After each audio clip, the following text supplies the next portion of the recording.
Like, you just know when you go to a doctor's appointment if it's going to be productive or not, and sadly, I don't think this appointment is going to be productive. It's beyond ridiculous that it's taken 2 weeks to get a referral sent in and approved. And it's still not even done. Yeah. I want to say a nutritionist, but my doctor did not write me a referral for one, and I'll tell you why, which honestly upset me.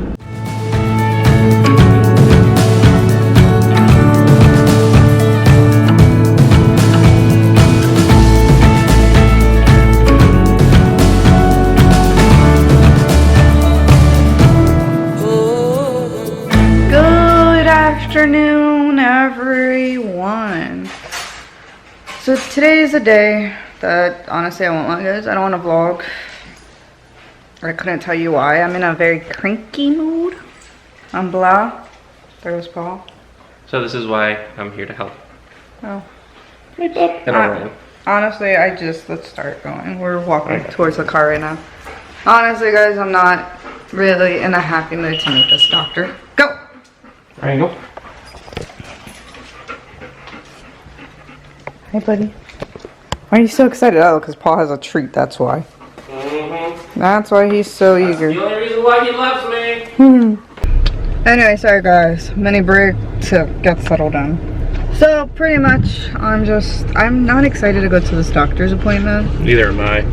Like, you just know when you go to a doctor's appointment if it's going to be productive or not, and sadly, I don't think this appointment is going to be productive. I think the only thing that's going to come out of this doctor's appointment is, so for one thing, I need to go see a cardiologist because my blood pressure has been rather high. I've been testing it every single day, keeping numbers on my phone to, you know, be like, hey, I actually do need to go see one.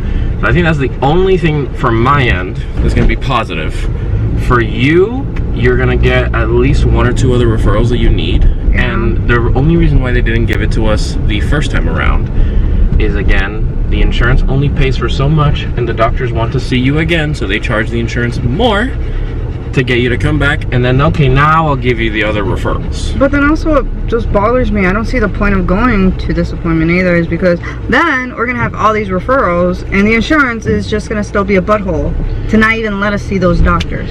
Exactly.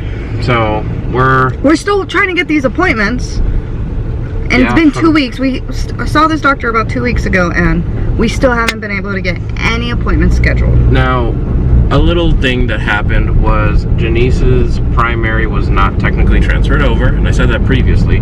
I made sure it was transferred over. I called the primary, let them know. I gave them the reference number. They started working on it. Today, they're going to send off the referral. I don't know. We're going to go into the office. I'm going to see what the hell is going on, because it's beyond ridiculous that it's taken 2 weeks to get a referral sent in and approved, and it's still not even done. Yeah. For a high-risk OBGYN. So if they send it today, at minimum, with it being, if you order it urgent or stat, it's 3 days. 72 hours is the time frame. Or if they just do it regular speed, it's like 5 to 15 business days. It's been a fight with insurance, and I don't see the point of going to this doctor right now when we still haven't even gotten to see one doctor we were recommended to see in the past. Like, and I'm gonna talk to the doctor about that. Be like, I need to speak to the office supervisor, because now I get it. Monday mornings are gonna be busy, completely understandable. But you know what is saying that I called the doctor's office, no one answered, and it just put me on the little loop hold music. 33 minutes before I got someone to, hey, sorry, you have one call ahead of you, click, and they put me back on hold. I was on hold for like 40 minutes this morning. You're gonna tell me that in 40 minutes you were so packed with people and everything that you could not answer the phone? Like, I get it, like 10 and 15 minutes, sure, but that's why you need to have more office staff. And I think that's the problem, is the nurses and the doctor, fine. I think it's the office staff, like in the front, like managing it, that are not they're not working to the best of their ability, and they're being kind of lazy. Yeah. Sometimes these issues are not the doctor themselves, but it's the office staff. So whenever you have issues like this, you have to speak to the office manager. And it sometimes can't help, sometimes it doesn't, because sometimes the office manager is the one who's not doing their job either. And when there's bad management, the whole system falls apart, you know? So guys, we are here. Let's see what happens. Maybe I'll come out here with a smile on my face, who knows, or ready to stab somebody. USA, just keep a positive mindset. Try to keep a positive mindset, and I'm gonna warm my fingers up so I can massage her knots out today. Hey guys, so we are here in the doctor's appointment. Orion's being well behaved. I'm exhausted. It's not fun, frustrating, but hopefully one of the nurses here, she's like, whenever you have a problem, you call me and ask for me. She's like, I may not be available, I will get back to you and I will help you. Because it's been frustrating these 2 weeks of doing mashed kids. Yes. I can do too. Anyways, it's been frustrating, but hopefully we should have some results soon and just try to make it the best of it. And we are back in the car. Well, I am. Paul is still doing a couple things. I don't know. Guys, I'm not kidding. Like, a wave of sleepiness just hit over me. Once I got inside the office, like, I was kind of pumped. I was just like, oh, like, when I say pumped, I was somewhat frustrated already. Like I said, I was upset. I was just not in the mood. But once I went into that doctor's appointment, I was like I want to nod off, like, I want to sleep. And Paul was just saying, you know, it was possibly the fluorescent lighting, so I don't know, but I get so sleepy, man. So sleepy. Now, the appointment was, you know, I'm gonna be optimistic. It went more better than worse than I thought. Honestly, I just thought the doctor was like, yeah, we can't do anything for you. I did all the research that I could. I don't know what to tell you. I'm just not well-rounded. You have to see somebody else, you know, something like that. It doesn't bother me when a doctor says it. What bothers me is, like, you made me come in person for you to tell me this, to tell me that you can't help me, and I just wasted my time, my money, my insurance money, which, hell, take all the money you want from my insurance, but still, I'm just like, but like I said, it turned out better than worse. I'm gonna see an endocrinologist. I had to get a referral. Who knows how far that will go, because, like I said, our insurance is crappy.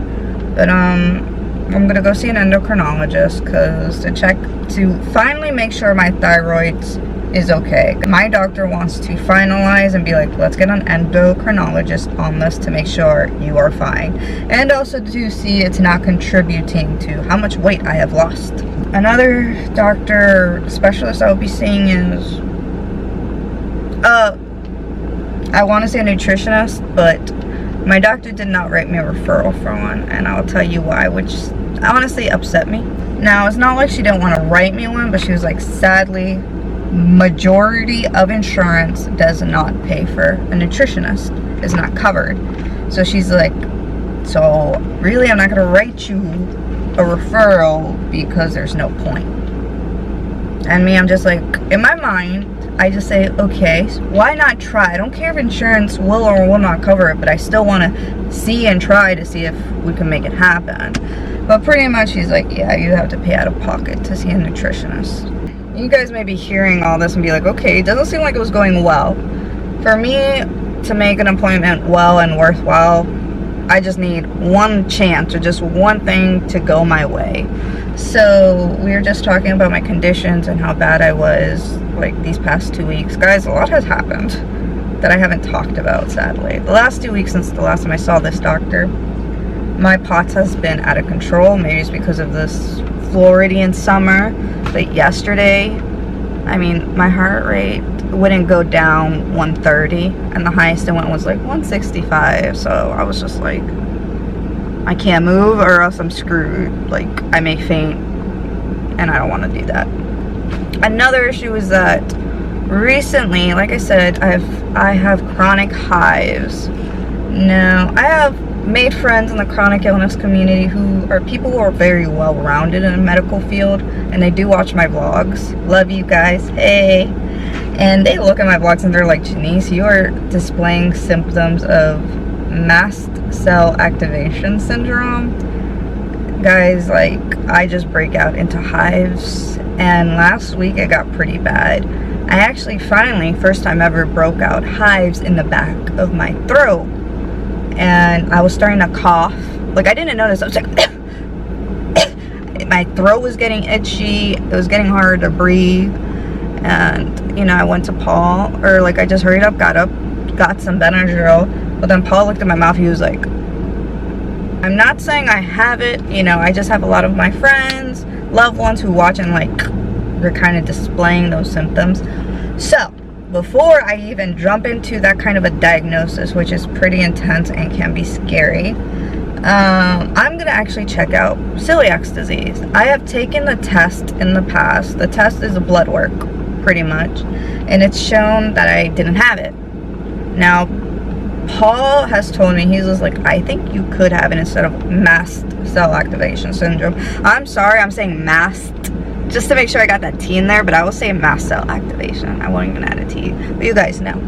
Anyway, but Paul feels like, you know, I get more of these reactions when I eat, you know, bread or gluten. So we are gonna first, you know, check that out before even going into this kind of crazy diagnosis, mast cell activation syndrome. And I told the doctor, I was just like, I'm having hives, I'm having this, I'm having that, you know, it lines up with mast cell, but I don't want to approach it. I rather, you know, approach another condition that is not so hard on my body and my mental health, you know, physically, mentally. So I feel like celiac disease would be an easier route to go. And plus, the last time I took the test, I didn't eat much, I don't know, but Jackie gave me advice, and she was like, when you take the test, you need to eat a lot of bread, eat a lot of gluten to truly show on the test. And I told this doctor, and she agreed. She's like, yeah, you need to. And she's like, I agree, let's do the test, we're gonna make sure. And I was like, I was so happy. I was like, great, as long as you're not fighting me on getting this test done, I am happy. This was an appointment that was definitely worth it. I just hate going into doctor's appointments and it's just somewhat negative. Like, no, we won't do this testing. No, we're not gonna approach it like that. No, we don't agree. And I'm like, this is my body. Can we get my input a little bit? Just a little bit. I'm the type of person that, you know, it doesn't hurt to try. And with a lot of the doctors I have seen, they really let insurance kind of bully them, or they have their own mindset in a sense. Like I said, I've had doctors earlier this year have told us they won't write me or Paul referral because insurance wouldn't allow it for the first visit, which isn't true. I mean, there's certain doctors that just put a lot of blame on insurance and just kind of want to be lazy. So those are the doctors I don't want to deal with, I don't like dealing with, and they don't really want to consider my input, since this is my body and my health that I have to go through every single day. Alright, so Paul is here. He was like checking in or doing what he had to do, check out. Like I said, I'm sleepy. My phone's ringing. Hello? Yes. So Paul is back and he's out again. They just called him to go pick something up. Yeah, some papers real quick. I'll be back. Alright, so I'm gonna update Paul here. Pretty much, I just told them like it wasn't a useless appointment. You know what I mean? At least she gave me the celiac test. That was actually very good. I like that, yes. But I told them about the nutritionist, which kind of irked me. The doctor said the nutritionist does, like, a nutritionist is not covered in the insurance, so you just have to pay out of pocket. But you know what's funny? When Paul was kind of complaining about the doctor's office, like I was on hold for like 40 minutes, she then was like, oh, that's like the front office insurance stuff, I don't handle that. But then you get doctors like her, still all, when it's convenient for them, they have knowledge on the insurance. Now that I'm looking at that, now that irks me. So I still have to call our insurance for a completely separate issue. So I'm going to call and ask them, be like, hey, do you guys cover a nutritionist, you know, due to her body mass index being too low, and two of her doctors have recommended that you need to have some kind of supplemental nutrition. And plus, the guy was the one who wanted me to see a nutritionist, so I just find it, they made it, I even asked them, I was like, should we ask you for a referral or the PCP? And the guy was like, PCP. They didn't give us an issue either, said that insurance doesn't cover it. I just feel like somewhat is laziness too on some doctors' Yeah, it could be the doctor, it could be the office staff. Maybe they've had like a bad experience with it in the past. So they go, you know what, we're just not touching that subject. Which it sucks because then here we come along, we actually need the help.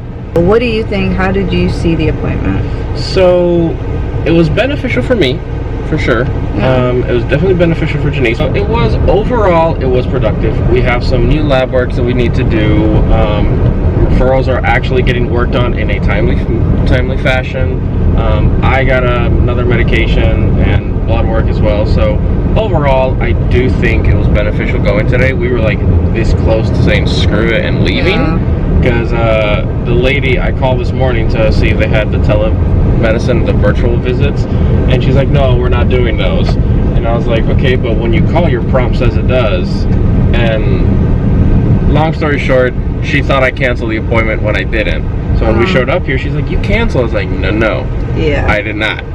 She's like, well, you hung up the phone. But I was like, I never told you I wanted to cancel. I said I'll call you back if I wanted to cancel. And then she just squeezed us in and fine. Oh, wow. I didn't know that. Yeah, you didn't know that? Yeah, she was there. She's like, well, you canceled. I was like, no, I didn't. Alright, guys. Like, I'm not kidding. I am just in a really bad mood. I am sleepy. I don't want a camera in my face, and I'm gonna be honest. So, today's vlog, I don't even know if it's short or long. We'll see when I'm in that editing process, guys. But I want to take it easy. I want to kind of forget that the world exists, and there's no problem with that. Everybody deals with their emotions differently, and it sounds bad, guys. Me personally, I need to sit in my emotions. I can't just brush them off. I need a day. If I want to feel pitiful for myself, I will. If I want to just be mopey and drag my head and cry, I'll do it for one day. After that, guess what? That's it. No more. I have to keep being productive for the rest of the week. And what? I was gonna say, see, that's my problem. I have more than one mopey day where I'm just kind of like, screw the world. And it sounds bad. It hits you hard. I'm trying to get stuff done for her. It doesn't go through. It gets stuff done for me. It doesn't go through. You can only take so many hits before you literally say, fuck it. And you don't want to do anything, you know? So, I'll be honest, I have more mopey days than her for sure. I'm not dealing with it. I'm not dealing with my health today. I don't want to smile. I don't want to be happy. I just want to say, that's the world. And there's nothing wrong with that, guys. So if you need to take a day and be mopey and just be in your feelings, do it. Don't let a doctor tell you what you can or cannot do. At the end of the day, it is your body, it is your health, and you stand up for yourself. There's nothing wrong with that. It sounds bad. When I was growing up, my parents made it seem like standing up for myself wasn't a good thing. But after a while, I learned that if no one's gonna stand up for me, including my parents, I have to do it for myself. So hopefully that was a nice little lesson. Hopefully that this vlog has spread awareness about something. Don't know what, could be about anything. Please, guys, like and share. Please help us spread awareness on these unusual topics that chronic illness couples have to go through. Yep. If you guys want to, you know, share our videos, we greatly appreciate it. I actually went through some of the comments on like older videos, and you see people go like, wow, I'm actually really happy to have found your channel, and these are videos that are like years old. So it's cool that more and more people are getting to our channel, and it's again helping people, stuff like that. If you guys do want to help support the channel, we do have a Patreon information down below. You can just do a simple donation, or we do have Skype sessions available, so you can actually speak to all of us on a one-on-one basis. And I love them. I love getting to know you guys person to person. Yeah. And lots of people too, like very fun, loving people who are just like want to share their story and very knowledgeable. We actually learned a lot from speaking to our patrons. I was gonna say, it's not even from our end. Our patrons even educate us, which I love. So guys, we're home. I want to take it easy. I want to ignore the world. So for now, we'll see you tomorrow. Adieu and goodbye.